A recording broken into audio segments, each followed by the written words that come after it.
साथियों, सभी को जय भीम।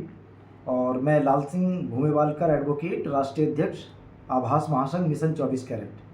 कांशीराम बहुजन मूवमेंट है, गैर राजनीतिक संगठन है साथियों, और जो एक सामाजिक व्यवस्था परिवर्तन और आर्थिक गुलामी से मुक्ति का भारतीय राष्ट्रवादी सांस्कृतिक श्रमण जन आंदोलन है साथियों। चूँकि ये आंदोलन, ये संगठन सामाजिक परिवर्तन की मुहिम को गांव-गांव तक पहुंचाने का कार्यक्रम कर रहा है, तो साथियों उसी कार्यक्रम के अंतर्गत मैं बताना चाहूँगा आज कि अभी इटावा जनपद के अंदर जो घटना हुई है, सब लोग परिचित हैं और सब लोगों तक पहुंच गई है वो वीडियो।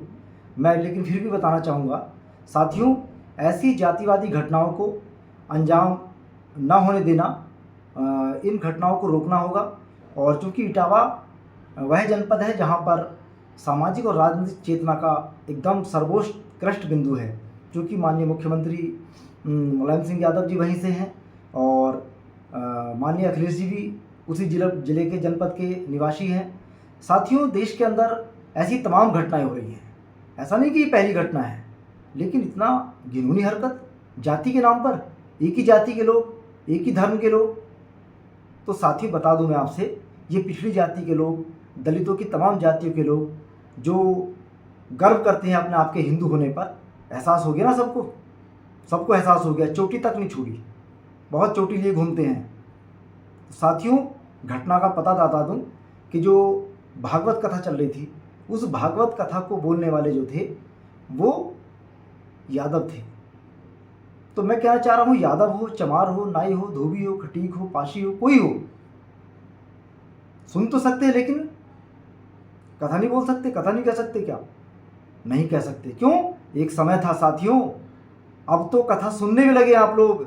एक समय था कि जब मनुवादी दौर था, मनुवाद का राज था, कानून था, उस समय इस देश के दलित, पिछड़े, शूद्र शास्त्रों की वाचन को सुनना भी मनाही था। उनके कान में कांच पिघला कर डाल देते थे, उनकी जीभ काट देते थे। तो साथियों, कितनी घिनौनी हरकतें हैं इस देश के अंदर।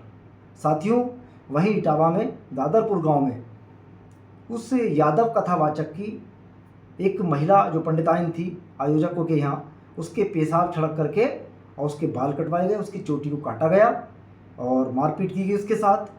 तो वहाँ पर जो सीओ अतुल प्रधान जी थे और ब्रजेश कुमार पाठक ब्रजेश कुमार श्रीवास्तव जी जो कप्तान साहब हैं, कार्रवाई की है, लेकिन वो कार्रवाई तब तक अधूरी है जब तक सामाजिक परिवर्तन नहीं होता, लोगों की मानसिकता में परिवर्तन नहीं होगा। तो साथियों, एक तरफ अगर धर्म के नाम पर मारा जा रहा है तो आतंकवाद है, और गांव क्षेत्र में देश के अंदर जाति पूछ करके मार रहे हैं तो वो स्वाभिमान समझ रहे हैं लोग। तो मैं हिंदूवादी जो ठेकेदार हैं, जो नेता हैं, मैं उनसे पूछना चाहूँगा कि क्या ये जाति के आधार पर अन्याय, अत्याचार, हत्याएं ये कब तक रुकेंगी? इसको रोकने का क्या प्लान, क्या योग्यता है, क्या आपके पास पॉलिसी नीति है? साथियों, अब कोई नहीं बोलेगा, कोई संगठन नहीं बोल रहा। तो इसलिए साथियों, मैं बताना चाहूँगा, बाबा साहब ने खुद ही कहा है, लिखा है कि हिंदू धर्म को त्यागा जा सकता है, सुधारा नहीं जा सकता है। इसलिए साथियों, कहीं खालिस्तान का विरोध, तो कहीं नक्सली बता करके मारा जा रहा है लोगों को, तो कहीं उग्रवादी बता करके मारा जा रहा है आदिवासियों को, तो कहीं जाति के आधार पर मारा जा रहा है। इसलिए साथियों समझिए, सोचिए। दूसरा, बाबा साहब ने कहा था कि अगर इस देश में पुनः फिर से हिंदू राज स्थापित हुआ तो ये सबसे बड़ी ग्रेटेस्ट कैलेमिटी होगी, सबसे बड़ी आपदा होगी। और आपदा में नाश नहीं, विनाश नहीं, सर्वनाश होता है साथियों। आपने देखा होगा, जब भूकंप या बाढ़ आती है, सर्वनाश होता है।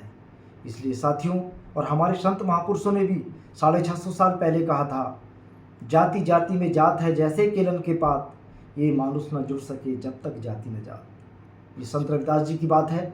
और दूसरी साथियों बता दूं मैं आज, वो बात 650 साल पहले बिल्कुल चरितार्थ हो रही है।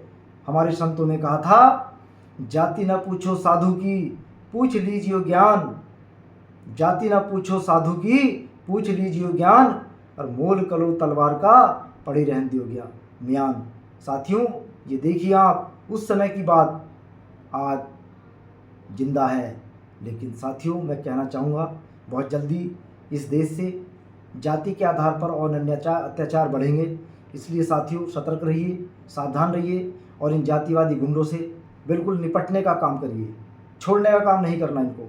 साथियों इसी बात को मैं अपनी बात को यहाँ पे विराम दे रहा हूँ और धन्यवाद, बहुत बहुत धन्यवाद। जय भीम, नमो बुद्धाय, सतनाम, सत साई।